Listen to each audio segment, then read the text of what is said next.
Hi, my name is Tracy Kilgore. Welcome to our Neuro Neutral podcast. This is my co-host, Julie Olson. Yo, yo. Every episode, we're going to dive deep into a different area of neurodivergence and visit what we call the neuro neutral space. This is a space in which we can create, we can change all the belief systems that we took on as we grew up, and we can turn them into whatever we want. If you don't understand that concept, that's why you need to be on the podcast and Hands watch down. Guys, this is for you. Stay tuned. So today we are here with Chelsea Erickson. Hello. Chelsea is going to tell us a little bit about herself, where she comes from, what inspires her, and anything else she would like to share. Yeah, I love that. So where I come from, who knows, honestly, but I was born and raised in Salt Lake City, Utah. So I spent most of my life here, traveled a lot as a kid. Fortunately, my dad worked for the airline, so I was able to kind of do my thing and travel from a really young age. And as far as what inspires me, you know, a lot of the work that I do and where I am in my life is what inspires me, and that is a lot of, I would say, a spiritual practice. And so I do sound baths coaching, shadow work coaching, and I think just personal development in general. She does sound baths. Yes. Like, who has tried that before? I have not. It's so fun. It It's can be so relaxing. very moving, Yes. depending on the tones hit for your personal body. Yeah, it can be very relaxing. It can also sometimes create a little bit of angst, just depending on what energies it's moving and what you're going through and dealing with. Have you seen that? Like, Yeah, I've actually had someone get out and leave in the middle of a sound bath. And I think it's just because, you know, sometimes I think in general, just as people, we avoid a lot. And if feelings come up or emotions, or we talk a lot about ADHD, if struggle comes, it's very often that people will flight instead of actually go through things. I mean, that's why we live in this culture that I personally believe is like overly medicated. we were literally just talking about that. Okay, sorry, you guys are going to see me like pull Tracy's mic like left and right because our podcast room has technical difficulties, all right? But we're pivoting here, right? That's what we do. Tracy and I, we were talking earlier today and yesterday about what you're discussing right now. Specifically about running away. Yeah. Okay, Julie is going through a lot of leveling up right now that my old self runs away. Yeah, totally. Like, things get hard, I'm gonna go run away. In the same way, there's a song, she's a runner, she's a track star. I put that on my close friend's story the other day because, yeah, there's times where if things are really difficult, instead of facing them head on, I'll just kind of distract myself or find something else or run, especially when it comes to relationships and love. It can be really intimidating. And so if things start feeling, you know, uncomfortable, then I have a tendency to then want to leave. But the thing is I've realized with time that the work is really just going through things. You have to go through. I believe that 1,000 times over. The through is definitely where you see a result. And it wasn't until I actually embraced that myself, and I can speak for Julie, I think, same for her. And literally, like, we often mirror each other through our journey of meeting in the first place. Like, we're both like paddling back and forth. Like, I'm experiencing something and I'll share, and she's like, she'll get something out of it. She experiences something, shares, and then I get something out of it, and it's really great. Wait, we gotta say how we met Chelsea. Yeah. So we went to this secret party. Wait. Okay. No, but Chelsea, what was your I don't think we've ever asked this. What was your point of view of Tracy and I as we like introduced? Because we kind of just like bombard you with like, hey. Honestly, I just felt really excited. You know, I'm someone who has a very clear vision of my life and where I want to go and where I see myself in the future. And so meeting you guys and talking about podcasts and workshops and events and all these different things, there was just so much excitement. I didn't really judge you to like your characters or personas. Like, it was just more so the understanding of sometimes, because I almost wasn't going to go. And JP, who's the founder of Lifesider and a good friend and kind of my boss, he was like, you know, you're cooler than me, you gotta go. And I was like, I'm not cooler than you, but I'm younger, so maybe I agree though, you are cooler than him. Sorry, JP. Was he at the event? Yeah, he was. But he was very cool. But he is really cool. But Was he the guy that was chilling up at top? Yes. Yeah. Really cool guy. Yeah, and with the he is with the cool. two sisters who have ADHD. The two sisters, yeah. Yeah. So he was like, you gotta go. And I actually had dinner plans for my birthday. But I never Your tell him that. birthday? Yeah, but I don't tell him Wait, those was things. it your birthday that day? My birthday was Monday, and it was the Friday before Monday. Oh, Thank happy you. Thank you. freaking birthday. I had the best birthday. But I was just like, he said he wanted me to be there. I was like, all right, I'm there. And so but I always know it's just my life and the way that I operate and the way that I work is that I just trust the divine guidance. And so if it's something that's important for someone and they express it to me and my discernment doesn't say, no, I shouldn't do that. I'm so sorry, the word. Dude, you are aligned with us. I love Can it. I just say that? Because Yeah, she's no, saying big time. words that are like, you're what you're doing. You're speaking our language. Yeah, Yeah. I mean that's why I believe like how you're saying you guys kind of bounce off of each other. We're always aligned with the people that come into our lives at the time that they come into our lives, and I think that was my point is that I follow and I surrender as long as it's within my discernment. And I went and then I met you guys, and I was more so than anything versus like how I judged you was more so just excitement about the opportunity to meet people. Because one of the things with my coaching business, I have a lot of clients who struggle with ADHD, and I don't necessarily know how to handle that. I know that with my own journey of ADHD, meditation and slowing down and coming back into my body and somatic therapy really helps. Amen. So I can try to help them with that. But I have a theory on ADHD if you want me to. I do. Share, please. Okay, so I have this theory that there is nothing innately wrong with having ADHD, that it's just more so kind of a personality, and it's more flow, more feminine, like more in this aspect of just kind of following this flow.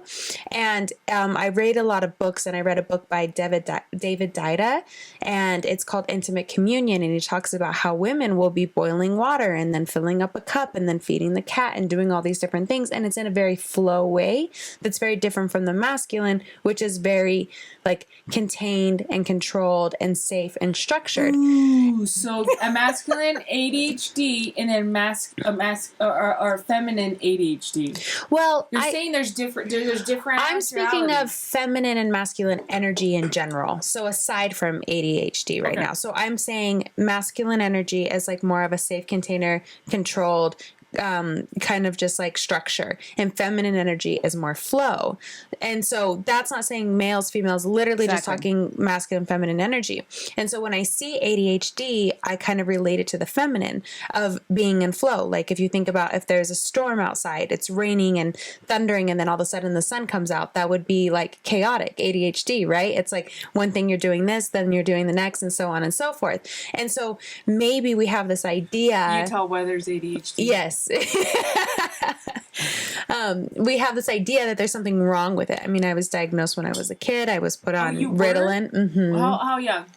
I want to say that I was maybe 8 or 9 years old. Tracy, you gotta express yours. So I was 3. Yeah. Which is weird because I'm a lot older than you, and it wasn't really a thing. But Yeah. I presented so highly that's why. But I am curious because they wanted to put me on Ritalin at 3. Oh, wow. Which my mom said no way. I'm curious what was that like as such You a said young 7, 8? little person Yeah, on I that was- kind of a drug? I was really young, and when they put me on it, I started experiencing a lot of extreme depression. Oh my goodness. And they ended up putting me on Prozac. So as like a 7 or 8 year old, Both of them? yes, they put me on Ritalin and Prozac, and I was probably closer to like 8 or 9, but I took those medications for years. Now I'm 34 years old, which is crazy to say because it's new, but I'm 34 years old and I don't take any medication. She's barely 34 years old because she just had her birthday. But I do still struggle sometimes with finishing projects, or I get this idea and I start something and then I don't finish it, or then I'm working on the next thing, or so I do. Sound familiar, guys? I do still struggle with it, but instead of telling myself, so going back to the theory, instead of telling myself there's something wrong with you and you have to complete these projects, I kind of look at it as like, how can I use the opportunities of community and teamwork and see if we can work together to where I can come up with all these crazy ideas ideas and then shoot them over to people who can complete them, right? And so instead of saying there's something wrong with me, I need to take Adderall and I need to fix myself, how do I build a strong team and community around me that can support the systems with all of our different personalities? Okay, we're done with the podcast, guys. She just completed the whole thing. That's basically what it is. All right, okay, cool, we're done. No, really, that was beautiful. Seriously, Thank you. seriously, Yeah. I think you've explained. I think a lot of our energy, like a lot of our journey, to just in that short period of span. So you're definitely in line with us. I do have a lot of, empathy though, and I guess concern comes to my mind of like when I have clients that are struggling with ADD and they're really wanting to get rid of it. And it's hard because my whole practice of shadow work is not to rid anything. It's to embrace and to love and to transmute the energy. And so, but you are right on track with your teachings. You really do need to show them that you actually need to embrace your own brain. Because guess what? This is what it is. That's your brain. Yeah. And as you do that, that's where you can open up a lot of different new things that they didn't realize they were able to actually do. Yes. And the word I use is compassion. What she's teaching us is that muscle of having compassion within yourself, that self-love. I think one of the common denominators I see with a lot of people with neurodivergent brains is the self-hate, the self-talk, that negative. No, that'll only bring you nothing good. So. Right. Yeah. And I think, that sometimes, and we just live in the society and even in personal development, this idea that we just have to be someone different than what we are, right? And that we have to achieve all of these different things and change. And the funny thing is that through acceptance, you actually can change. You can see the change that you want, but it's only through the path of acceptance. It's not through the path of... The first step of change is awareness. Yeah, exactly. So to add to that, the reason we're in that space of having to discern and decide, hey, I get to choose, is because society, our entire existence, has told us, no, you're supposed to look like this. You're supposed to wear this. You're supposed to practice this. You're supposed to show up to work 9 to 5, like all these different things where that's not actually true. This is the thing is I hope you guys see that what we're showing you through these speakers, such as Chelsea, is she's helping you to learn how to decode what influence has been on you, what thoughts have been on you, and embrace what you love about yourself. Maybe not what you don't love about yourself, but embrace that because that is you. Right. And a lot of the reason why I'm able to do this is because I did a shadow work certification, a Jungian life coaching certification. And that's where I learned a lot of these practices, because the reason why I did the Jungian life coaching certification is because I wanted to change. And so that kind of self doubt or hatred, in a sense, of like the part of the selves that I really was, led me to find something that truly allowed me to accept all of the parts of myself. But without that drive to want to change or be somebody different, I would have never experienced this or gotten to where I am now. But like you say, that whole idea of these are our egos is what we call it in the Jungian program, that are driving us based off of survival. And so when we're really young, what you said is like all of those people that are telling us you need to be like this, you need to do this, those are embedded in our brains big time. And we think that in order for us to survive in the world, we have to act a certain way. And the idea is the things that trigger us on the outside are actually the keys to helping us integrate our shadows, which are allowing us to live more authentically through and away from our ego. Yeah, I agree. The authentic part is that's the goal for every single one of every human on this planet. Yeah. Be authentic. It's really hard though when you have everything staring in the face at you, telling you, no, that's not how we do this. And what happens is that other people actually will reflect back to us our own fears based off of our projections. And so if our ego is telling us that you need to be a certain way, we'll actually manifest scenarios that will show us that we need to be that way because of the fear that our ego is creating. And so that's where intuition and discernment come from. I don't know if you guys caught a golden nugget there, but the golden nugget I got is the answers are inside you. Yeah, totally. You're so cute. Did you guys catch that? Well, Seriously. I was actually talking to someone about this at the farmer's market yesterday. He's, his name is Cacao Breath, cacaobreath.com, here in Utah. So funny. And Is he chocolate? Yes. Yeah. So he has a ceremonial cacao, and we were talking. Cool. Yeah, he's an awesome dude. His name is Nico. But we were talking about how a lot of people in the healing space will have clients be like, well, I'm your healer. I'm your shaman. I'm your helper. I'm the one that's going to do all of this. And I'm like, no, I can guide you and I can provide tools, but you are the one living in this life, doing this work, creating the change. All I'm doing is just leading an example for you, and you get to decide if that's where you want to go, but you're the one doing it, not me. Even if I'm moving energy, it's always going to come back unless you are the one that decides how you want to live your life. Tracy, why is that so important? Which part? The why to understand the people that you're going to be hiring.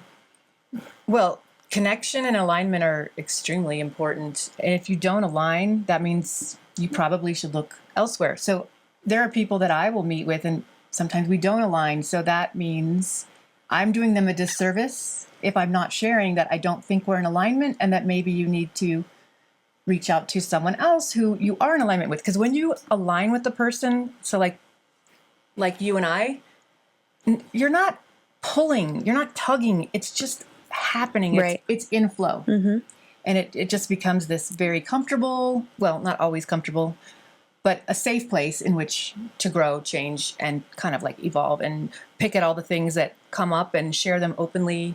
You need to have like that kind of trust. And when you're in alignment, that's going to happen.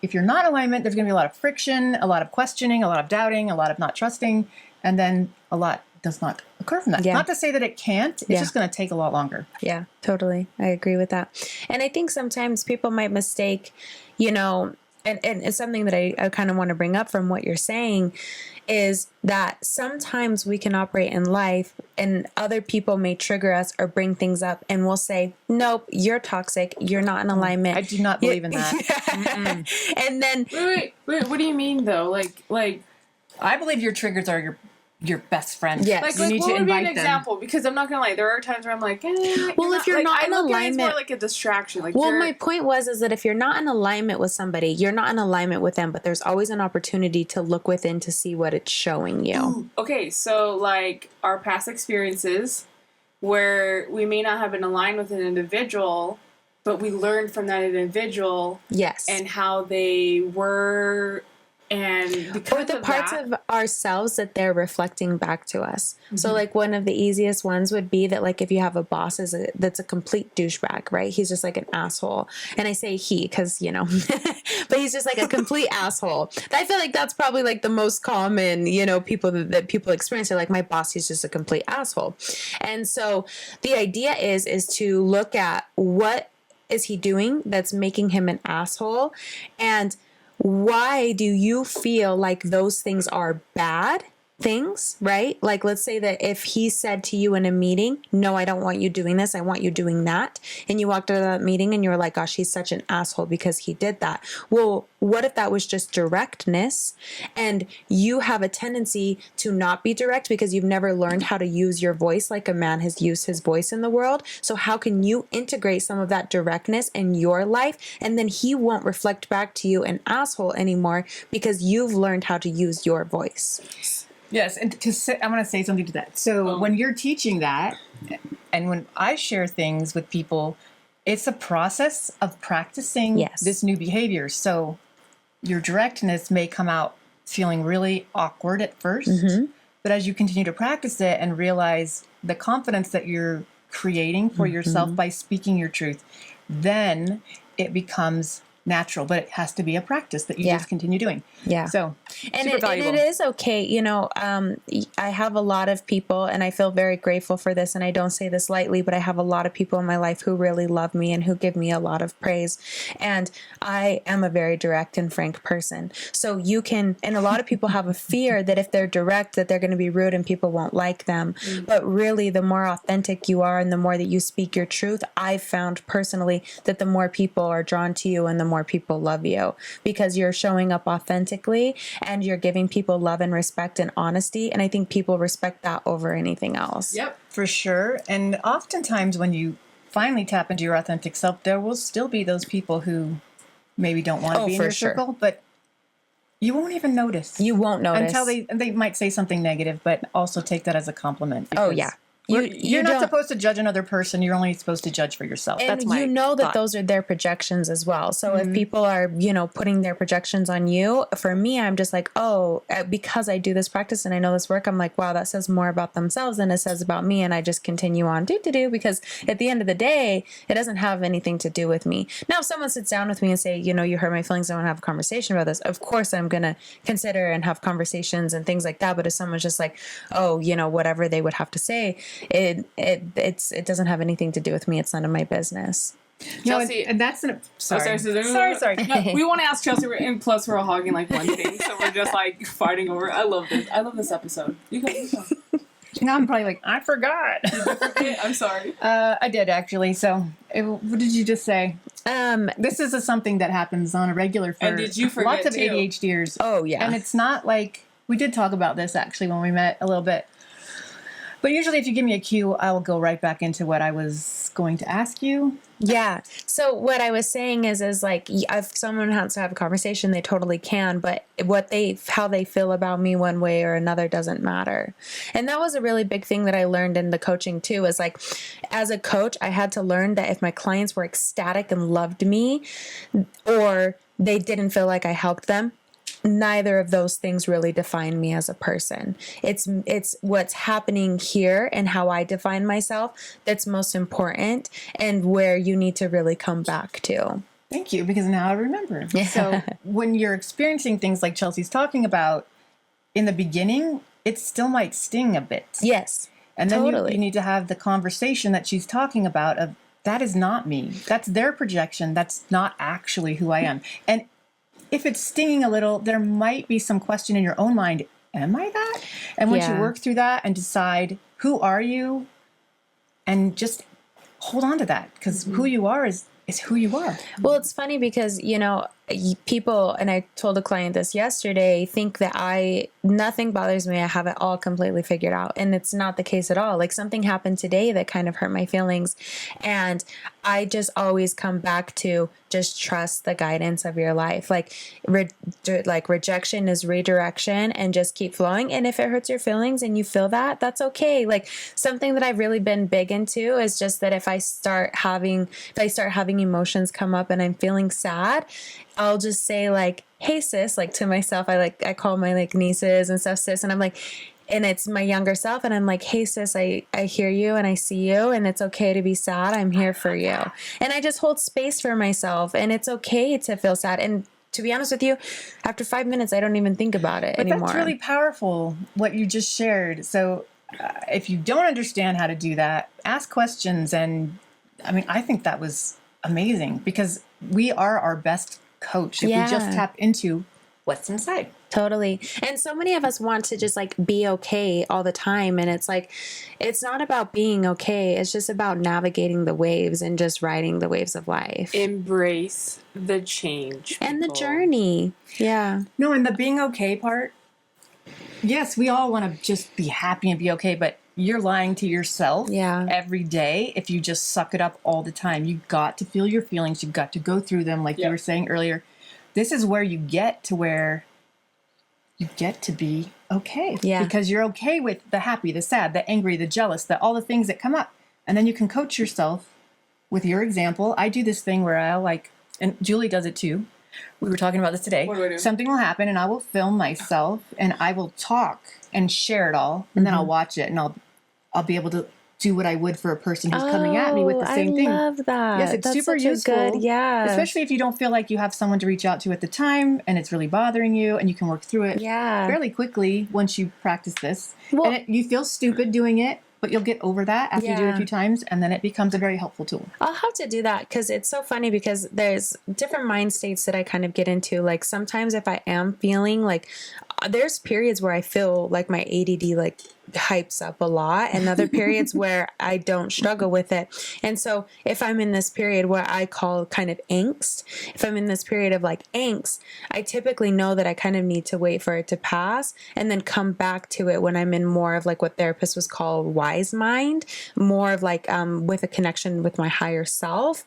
And so then kind of come back to it that time. So I love that like this angst version of myself can record something, and then later when I'm feeling a little bit more grounded, I can actually go through and listen to it and maybe kind of coach myself through that. And so I love that. That's such a good tip. I want to ask Chelsea a question. What got you to what you do now? Yeah, it's so crazy, you know. I mean, obviously you're doing it because you said earlier it was for you, which honestly, guys, when you're looking for a coach, you really want to see what their journey is. How was it? Or a healer, because that's how you're going to resonate with them, because their teachings are going to help you as well. That's something I want to say, because I got lucky with my healer. And I know that there's a lot of people out there that don't get lucky.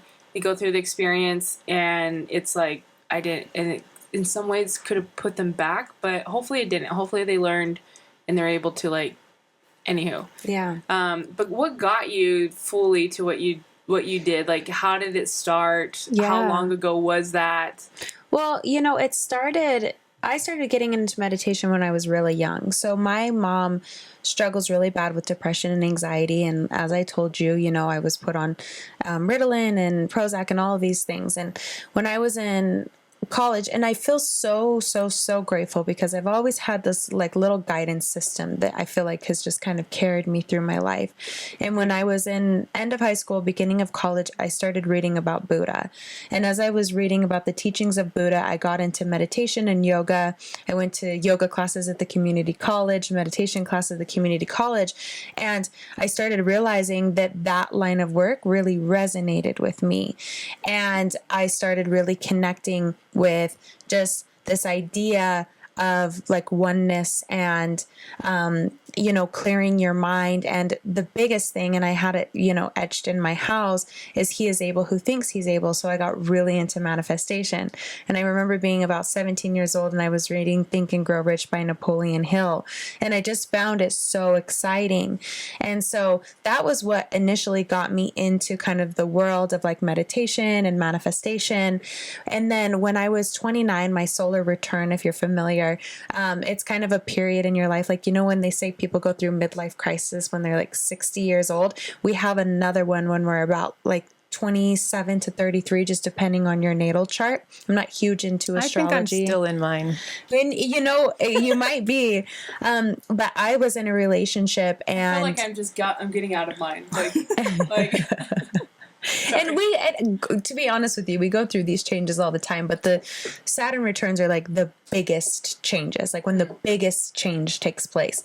And I was in a relationship and I started realizing that the relationship that I was in was extremely unhealthy, that I was gaslighting myself and that he was gaslighting me. We were both gaslighting me, and that there was something more to relationships, into life, into my work that I wasn't tapping into and that I was avoiding. And so I left this relationship knowing that this is what I needed to do. And it was the hardest thing that I've ever done in my entire life, because I was so just, my ego was so attached to the idea of who I was, who he was, who I needed to be, the life that we had and the life that I'm supposed to have, that I couldn't see anything past it. I get that. And that dark night of the soul, what I call, of just like that period of just complete utter darkness of like crying on my bathroom floor, not being able to function. It was actually during COVID, which is like so great because I could work from home and everything was like, everyone was trying to figure things out. So I didn't have like a crazy amount of workload and I could just sit there and cry. And I had these separation anxiety attacks and all these different things. But I realized that those were the patterns that kept me in the relationship. And the only way out is through. I was actually, where that came into my mind, I know so many people talk about it, but I have a lot of like dream premonitions and voices and things that come to me in my dreams. And I was falling asleep one night and I just heard someone say, the only way out is through. And I woke up and I was like, what? And I realized that the patterns that were taking me back to the relationship that was extremely unhealthy for me were what I needed to go through to get out of it. So I had to go through the anxiety attacks, the separation anxiety, all of the things in order to get out of the relationship that wasn't serving me and wasn't healthy. But experiencing that utterly and complete darkness it allowed me to experience all of the light and all of my purpose that I have in the world. And that really, like, it was like a complete timeline jump to get me in my purpose in this world, was going through that really dark and difficult experience.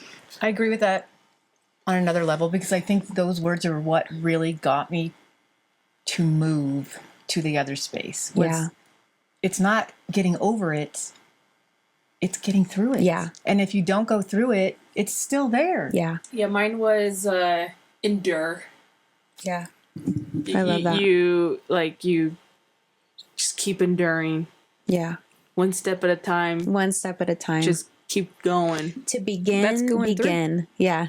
Mm-hmm. That is going through. Like you're going through it. So very similar muscle, right? I think when we're talking about discernment, you're going to hear all these words. You're going to hear different jargon. Some are going to resonate with you. Some aren't. Some are going to be questionable. Some are going to be like, what is she even talking about? And ask questions because I actually, if I don't understand a word, I'm like at the point in my life where I'm like, I'm just going to ask. I'm not going to sit here and like, who cares? Like, oh yeah, I know what you're talking about. So what I'm saying is what we're getting out of here is like vaguely that muscle in you to discern what does that feel like, recognize it, and through pattern, does it come up again? And if you're recognizing it comes up again, then that's the pattern that needs to be changed. Super valuable. I agree with Julie on that 100%. And pattern recognition, I remember when people would talk about this and I'd be like, I don't get what you're talking about. So this is what I'm saying. Like, ask questions. Hearing you, I'm like, dude, you're speaking my journey. So clearly, like communication wise. But I remember before going into that, everything that you would have said, it would have been foreign for me. Yeah. And I understand that. I have some people that, you know, I realize sometimes when I talk that I am in a completely different world. But to be honest with you, for the most part, the people that I connect with are on a very similar journey or kind of understand. But if they don't understand, it's very exciting to me to be able to kind of explain. I get it. You're giving them a gift. Yeah. Literally, because I feel like this is the best gift I've ever received in my entire life. 100%. Because guess who I found? Who? Me. Yeah, totally. Yep. And I was always there. I just turned a blind eye and tried to be what everybody thought I should be. Yeah, I mean, and I even find myself still like sometimes doing that where like I have these ideas of how I need to be in the world and I kind of like move in that direction and not realize like that there's parts of me that are kind of screaming out and saying like, hey, I'm here too and I want to be involved and considered. And you know, it's hard sometimes, and maybe this is something with ADD, but I just feel like I have such multifaceted personality and life and interests. Like I could be like 10 different personas. I asked Chelsea when we were at the event, I was like, so Chelsea, is this what you do? So Chelsea, we saw Chelsea, okay, guys. If you're look at these. All right, what are these, Tracy? So I'm a big I back anything that is healthy because the ADHD brain needs non-chemical everything. And no sugar. Yeah. Yes. Because I believe sugar is the devil. I love the devil. I love it so much. Oh, we love it so much. But I need to limit a lot of that intake. But these are kind of like a kombucha, but it's made a different way. Explain it, Chelsea. It's called Life Cider. The guy who made it, we talked about him, JP, really awesome guy. He struggled really bad with acid reflux. It almost killed him in his sleep.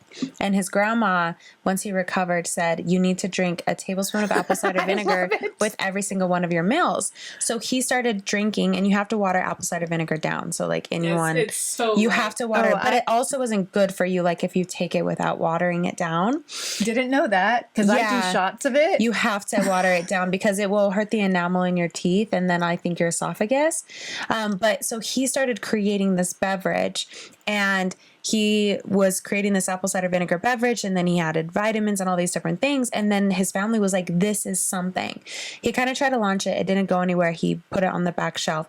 And then a little while later, he had a connection with some NFL players, and they came in and they were like, we want to try the product. These guys have really bad acid reflux. He sent it to them. They're like, what's the medicine in this? He's like, there's no medicine in it. It's just apple cider vinegar. And they're like, it got rid of our acid reflux. We want to invest. And so now the company is kind of taken off because it's helped people. And that is why, I am a coach and I do my sound baths and all those different things, but I've been in events and marketing for the past 10 years working for corporate tech companies that don't give a shit about me. But the reason why I'm working for JP now is because he is in the business of helping people. He doesn't care if you buy Life Cider. He wants to get rid of people's acid reflux. We'll be at festivals. I love it. He'll ask somebody like, if they struggle with acid reflux, and they'll say yes, and they'll say, even if you don't buy Life Cider, this is how you get rid of it. And so what would he say? You drink one of these a day, or you drink it with your meal and it will help? You would drink either this or a tablespoon of apple cider vinegar watered down with every meal, and it would eliminate your acid reflux because of apple cider vinegar, not Life Cider, apple cider vinegar. Okay, we know how the majority of people are in this world. This makes it easy, so you should take a gamble, try it. Yeah. But this is where we saw her. Okay, we're at the event. Literally Tracy and I are like, oh, let's go talk to the vendors. So we're like walking over, and we see Chelsea like first, and that's how we got to know Chelsea. Yeah. And so here she is, like showing all of this, and then I was like, Chelsea, is this what you do? Like, is this all that you do? And then she's like, starts laughing. Oh yeah, so going back to the ADD, going back to the multifaceted, it's like, and sometimes I feel like life would be a lot easier if I just like focused on one avenue. No, we're not going to tell you that. No, that's the neurotypical brain telling you that. Okay, no, because I do sound baths, I do coaching, you're a serial entrepreneur. Yes, I am. And that's what ADHD people are, and that's how we thrive, is being a serial entrepreneur. Yeah. And we will make promote you feel that. better. Yeah. I do hair. I do real estate. Yes. Working on investment. Yes. I do podcasting. Yeah. Podcasting. I also do coaching, and now events. Videography. I do documentaries. And I wouldn't be happier. I'm doing not, just one single because thing. I get bored. If I'm being honest with you, and you need to stimulate that brain. I do, and it's funny because I joke around about how like I subconsciously manifest chaos, but not bad chaos, like just a little bit of like organized chaos, just a little bit just of drama and fun for the plot. Like I do things for the plot. Like I'll be like, oh, I tell my friends this crazy story about a guy like who I went on a date with, or I don't know, and then they're like, are you still talking? I was like, no, it's just for the plot. Like I just do things.